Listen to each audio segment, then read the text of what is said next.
Halo, selamat bertemu lagi dalam hal yang sama, yaitu pelajaran sejarah bersama saya. Dan pada kesempatan ini kita masih melanjutkan pembelajaran yang lalu. Kita masih membicarakan tentang pemberontakan di Indonesia yang terkait dengan ideologi. Pemberontakan yang dimaksud adalah pemberontakan PKI Madiun 1948. Selamat menyimak. Apabila ada yang baru, silakan dicatat. Apabila ada yang tertarik atau menarik, silakan dijadikan sebagai bahan catatan. Semoga dengan pembelajaran ini akan membantu kalian semua semakin paham dan semakin mengerti mengenai sejarah pemberontakan PKI Madiun 1948.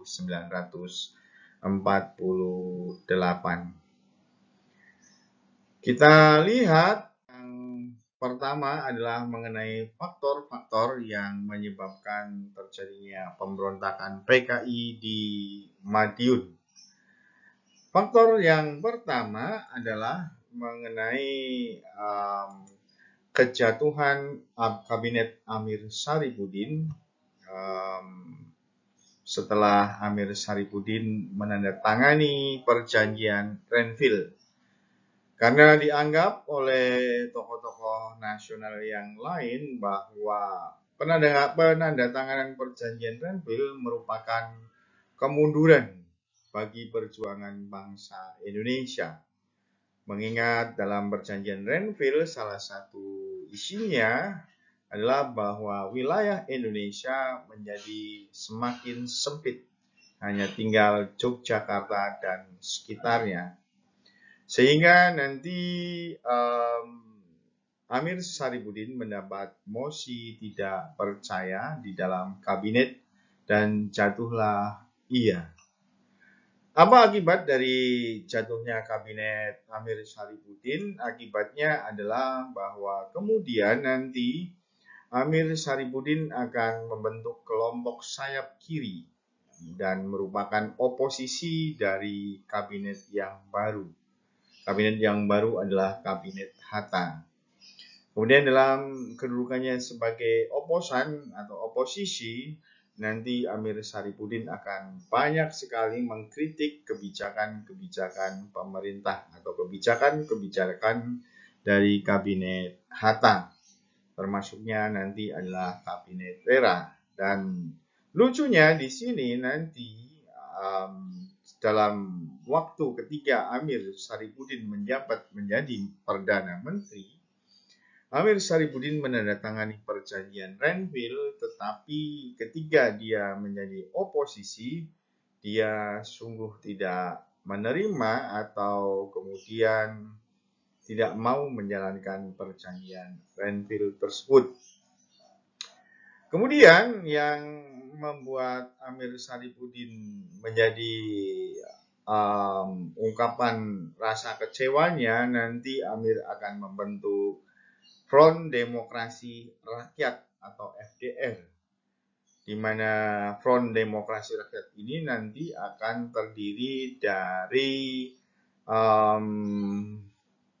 satu, Partai Komunis Indonesia, kemudian yang kedua adalah Partai Sosialisme Indonesia, yang ketiga adalah Pemuda Rakyat, yang keempat adalah Partai Buruh Indonesia, dan yang kelima adalah SOPSI atau Serikat Organisasi Buruh Seluruh Indonesia.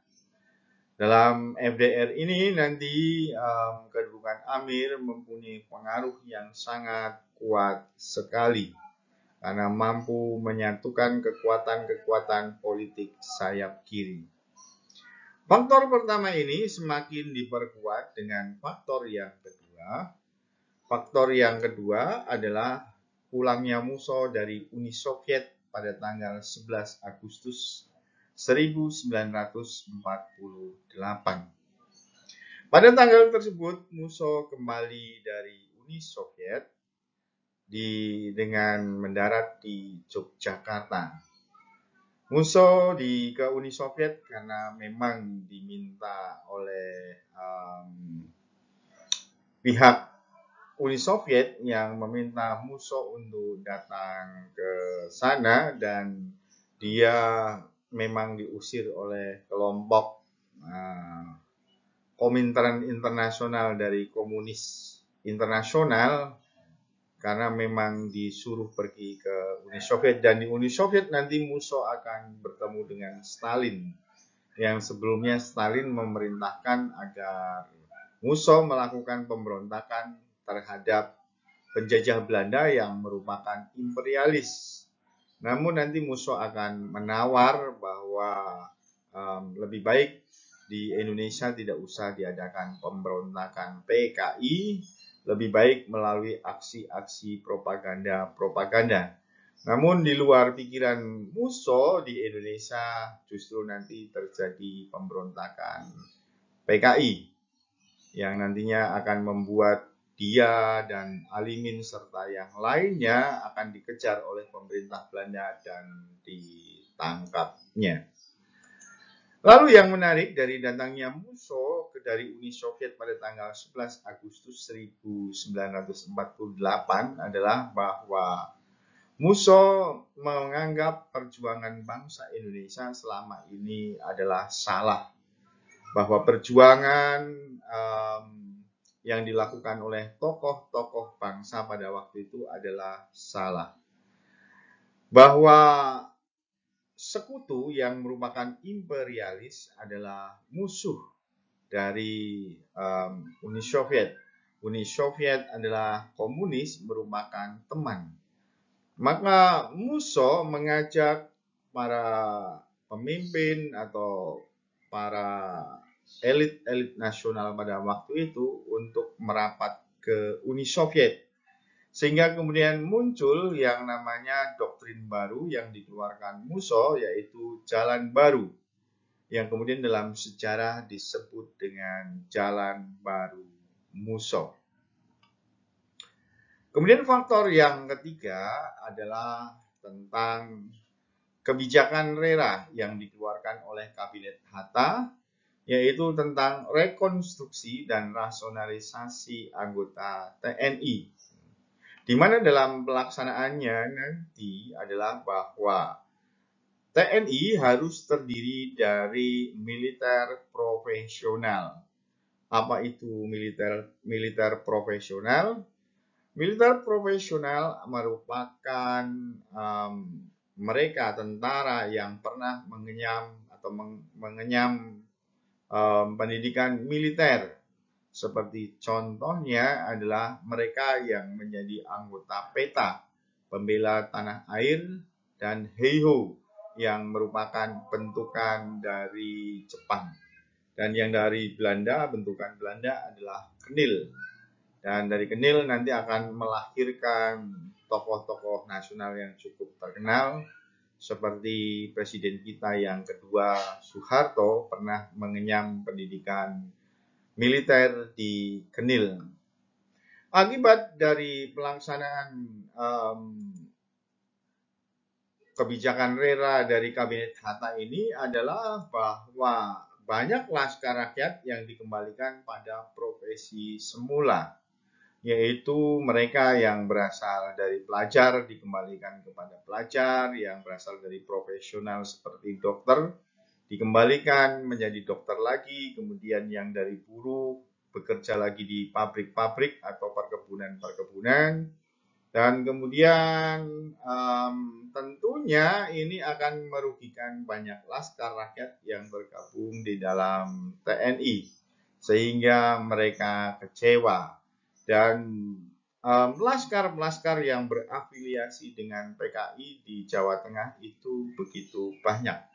Dan tentunya banyak orang yang kecewa di Jawa Tengah dan Jawa Timur nantinya. Demikian mengenai faktor penyebab pemberontakan PKI Madiun 1948. Dan mari kita lihat um, jalannya pemberontakan PKI Madiun 1948.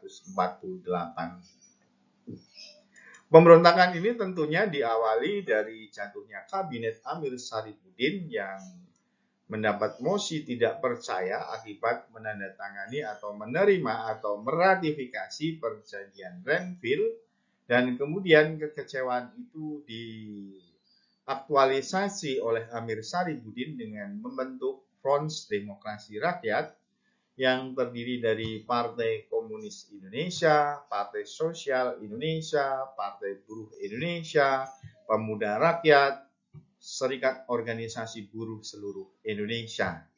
Dan FDR ini nanti akan menjadi oposisi yang selalu menyerang kebijakan-kebijakan Kabinet Hatta atau menyerang kabinet baru pengganti dari Kabinet Amir Syarifuddin.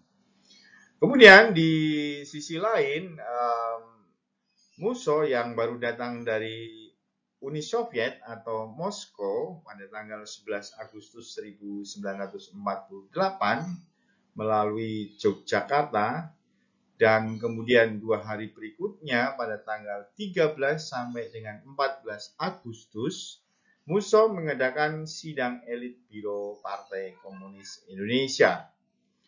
Dalam sidang tersebut Musso memberikan atau mengeluarkan pandangannya tentang perjuangan bangsa Indonesia, yang dikatakan bahwa perjuangan bangsa Indonesia selama ini salah, perjuangan yang dilakukan oleh tokoh-tokoh nasional bangsa selama ini adalah salah, dan tentunya Musso menawarkan jalan baru yang kemudian menjadi doktrin yang disebut dengan doktrin jalan baru Musso, di mana dalam doktrin tersebut Musso mengajak pemimpin-pemimpin pada waktu itu, elit-elit PKI atau yang lainnya, mengajak mereka untuk merapat ke Uni Soviet. Kemudian setelah mengadakan sidang elit Biro PKI, Musso mengadakan rapat raksasa di Yogyakarta, dan dalam rapat raksasa tersebut Musso mengganti kabinet yang sah pada waktu itu, yaitu Kabinet Hatta, menjadi Kabinet Front Persatuan dan mengangkat dirinya menjadi ketua atau Perdana Menteri. Dan kemudian Musso bekerja sama dengan Amir Syarifuddin menyusun rencana untuk menguasai Jawa Tengah dan Jawa Timur.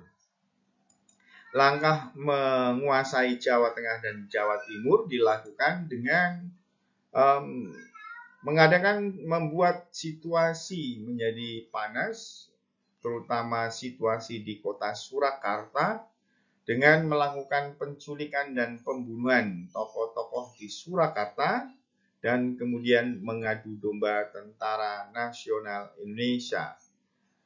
Beberapa yang menjadi korban dari penculikan dan pembunuhan kelompok Musso dan Amir Syarifuddin adalah Gubernur Suryo yang menjadi Gubernur Jawa Timur pada saat itu.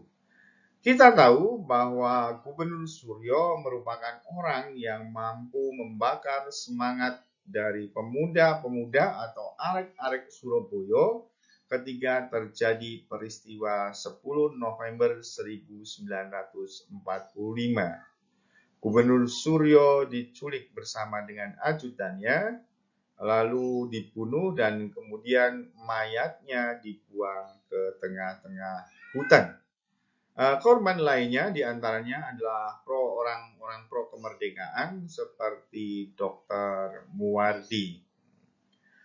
Surakarta dijadikan sebagai pengalihan isu politik menjadi panas, sehingga nanti pemerintah pusat akan fokus terhadap kota Surakarta. Dan ini tentunya akan bisa dimanfaatkan oleh Musso dan Amir untuk menyusun kekuatan. Dan benar saja, di tengah-tengah situasi Surakarta yang memanas, pada tanggal 18 September 1948, Muso dan Amir Saripudin bergerak menuju ke Madiun dan sampai di Madiun pada tanggal yang sama, yaitu 18 September 1948, Muso memproklamasikan berdirinya negara Soviet Madiun. Dan sejak saat itulah dimulai yang namanya pemberontakan PKI Madiun 1948. Mereka lalu nanti akan mencoba menguasai kota-kota di Jawa Tengah dan Jawa Timur seperti Wonosobo, kemudian Situbondo, terus kemudian Pacitan, Ponorogo, dan sebagainya. Termasuknya tentunya adalah menguasai kota Madiun. Demikian mengenai jalannya pemberontakan PKI Madiun 1948. Lalu bagaimana dengan upaya pemerintah untuk mengatasi pemberontakan PKI Madiun? Upaya pemerintah dalam mengatasi pemberontakan PKI Madiun sungguh sangat serius sekali. Bahkan Presiden Soekarno pada waktu itu dalam pidatonya memberikan pilihan kepada masyarakat mau memilih Soekarno sebagai pemimpin bangsa atau memilih Muso dan Amir Saripudin menjadi pemimpin mereka. Dan pidato ini menggugah hati nurani bangsa kita Indonesia, menggugah hati nurani masyarakat, sehingga nanti dalam upaya penumpasan pemberontakan PKI Madiun, pemerintah akan banyak sekali dibantu oleh masyarakat, terutama masyarakat Jawa Tengah dan masyarakat Jawa Timur. Hal pertama yang dilakukan oleh pemerintah untuk menumpas pemberontakan PKI di Madiun adalah Jawa Timur dijadikan sebagai daerah istimewa. Daerah Jawa Timur dijadikan sebagai bagian dari operasi militer, dengan kemudian diangkat gubernur militernya yaitu Kolonel Sungkono. Dan kemudian setelah Jawa Timur dijadikan sebagai daerah istimewa, maka segera saja pada tanggal 20 September 1948 dimulai operasi militer yang dipimpin oleh Kolonel Abdul Haris Nasution. Dan perlu kita ketahui bahwa dalam operasi militer dalam rangka menumpas pemberontakan PKI di Madiun ini, TNI harus terpecah perhatiannya karena TNI di Jawa Timur juga sedang menghadapi tentara Belanda yang sudah menduduki wilayah Jawa Timur. Meskipun begitu, walaupun nanti dalam operasi militer ini pemerintah akan menggunakan tentara cadangan atau divisi cadangan, 2 divisi cadangan dari divisi 3 Siliwangi, akan tetapi operasi militer ini dengan bantuan dari rakyat bersama akan mencapai hasil yang gemilang, di mana hasil itu adalah Muso berhasil ditembak mati di Sumoroto, suatu daerah yang berada di sebelah barat Ponorogo, dan kemudian Amir sendiri berhasil ditangkap di daerah Grobogan, suatu daerah di wilayah Jawa Tengah dekat dengan Boyolali di sebelah selatan kota Semarang. Tentunya dengan ditangkapnya Amir Saripudin dan kemudian nanti akan dijatuhi hukuman mati, kemudian dengan ditembaknya Muso di Sumoroto, pemberontakan PKI Madiun dapat dipadamkan oleh pemerintah dengan baik. Demikian mengenai pokok bahasan pemberontakan PKI Madiun tahun 1948. Terima kasih, semoga semuanya paham, semoga kalian semuanya mengerti, dan semoga kalian semakin memahami mengenai peristiwa sejarah. Terima kasih. Salam sejarah.